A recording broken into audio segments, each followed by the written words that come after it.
Ya, selamat sore teman-temanku semuanya, dimanapun kalian berada. Semoga teman-teman selalu dalam keadaan yang sehat dan selalu dimudahkan dalam mencari rezeki. Berjumpa kembali bersama channel Modal Nekat Cerpen, channel yang berisikan tentang konten vlog yang disertai dengan konten cerita. Jadi dalam satu buah video, teman-teman bisa menikmati dua hiburan sekaligus. Yang pertama adalah pemandangan alamnya, dan yang kedua adalah isi dari ceritanya. Seperti biasa, di sini saya akan memberikan beberapa cuplikan alur ceritanya. Saya ingatkan terlebih dahulu, jika teman-teman merasa terganggu dengan adanya suara yang saya berikan, silakan dikecilkan volumenya ataupun dimatikan volumenya ya teman-teman. Dan jika masih menemukan tulisan yang menumpuk, silakan dipencet tombol subtitlenya yang ada di layar. Naila pun keluar dari halaman rumah Pak Urip untuk melanjutkan jalan-jalannya. Namun entah kenapa ia tidak mood lagi untuk berjalan-jalan. Ia memutuskan untuk pulang ke rumah untuk beristirahat sambil melanjutkan pekerjaan rumahnya. Baru saja ia memasuki gerbang rumahnya, ia mendengar suara yang berasal dari sisi kanan rumahnya. Wajah Naila pun melongok ke arah kanan.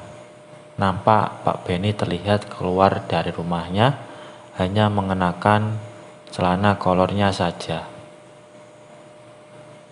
Entah kenapa Naila tertarik untuk memperhatikannya. Diam-diam ia memasuki rumahnya, lalu naik ke lantai 2 yang biasa ia gunakan untuk menjemur pakaiannya. Dari atas ia dapat melihat badan kekar Pak Beni. Terlihat Pak Beni sedang merentangkan tangannya. Nampaknya Pak Beni sedang berolahraga untuk menjaga bentuk tubuhnya. Mata Naila terlihat fokus. Kebetulan posisi berdiri Pak Beni menghadap tepat ke arah yang dilihat oleh Naila. Dikala Pak Beni mengangkat dumbbellnya untuk memperkuat otot lengannya, mata Naila dimanjakan oleh otot-otot tubuh Pak Beni yang seolah sedang mencuci matanya. Mata Naila pun teralihkan pada perut kotak-kotak Pak Beni. Baru kali ini ia bisa melihat dengan begitu jelas. Memang sebelumnya Pak Beni biasa memamerkannya, namun Naila tidak memperhatikannya. Baru kali ini ia begitu tertarik pada perut kotak-kotak milik Pak Beni.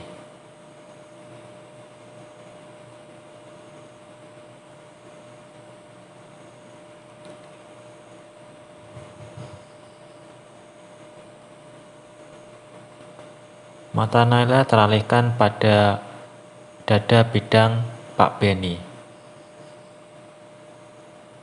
Mungkin kalau Naila memeluknya, jemarinya tidak akan sampai ketika tiba di punggungnya. Naila menenggak ludah. Ia pun bertanya-tanya dalam hati dirinya. Naila melangkah mundur. Ia memejam untuk menyadarkan dirinya. Entah kenapa ia tak sanggup menjaga pandangannya. Entah kenapa sosoknya selalu terngiang-ngiang di pikirannya. Ia pun mencoba mengintipnya sekali lagi karena penasaran. Tapi setelah dilihat, Pak Benny sudah tidak ada. Naila pun sedikit kecewa karena rupanya Pak Benny sudah masuk ke dalam rumahnya. Namun saat matanya teralihkan pada sisi belakang rumah Pak Benny, ia melihat Pak Benny di sana, sedang dalam keadaan tampil. Entah kenapa matanya langsung fokus menatap benda panjang itu. Seperti dugaannya, milik Pak Benny berwarna hitam legam yang hampir seperti tangan Naila itu sendiri. Naila pun bergidik ngeri. Tubuhnya sampai merinding. Ia begitu terkejut ketika Pak Benny diam-diam bermain sendiri sambil memejamkan mata seolah menghayatinya. Nafas Naila mendadak sesak. Ia termangu melihat pria kekar itu bermain sendiri di sisi belakang rumahnya. Naila pun menggelengkan kepala sambil melihat ke kanan dan juga melihat ke kiri.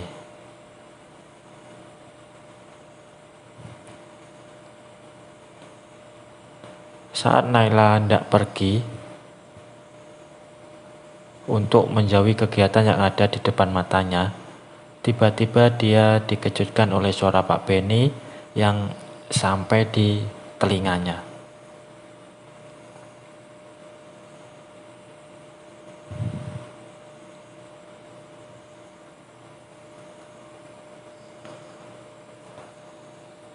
Naila pun sangat terkejut dengan hal tersebut.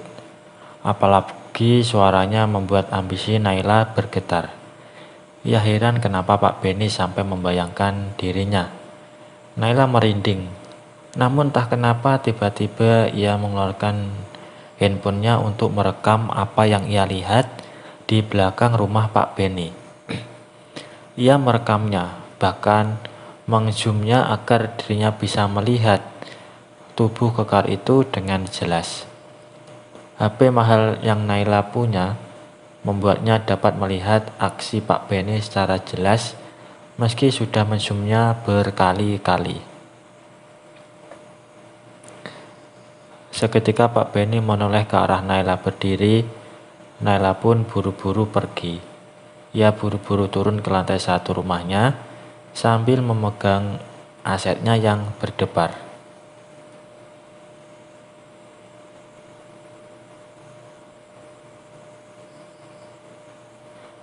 Lalu Naila pun membuka kulkasnya untuk mengurangi rasa berdebarnya. Ia meminum air lemon itu lagi di hari tersebut. Sebelumnya ia telah meminumnya di pagi tadi, sebelum mengantar suaminya pergi. Ia pun meminum air lemon itu lagi hari ini. Rasa dagangnya pun hilang. Rasa segar ia dapatkan. Ia pun berjalan menuju kamarnya untuk merenungi perbuatannya di hari ini. Baik teman-teman, mungkin untuk cuplikan ceritanya saya akhiri sampai di sini ya. Untuk lebih jelasnya silahkan teman-teman simak ceritanya sampai selesai supaya tidak ketinggalan sama alur ceritanya. Dan kalau ada salah pengucapan maupun penulisan, saya minta maaf yang sebesar-besarnya.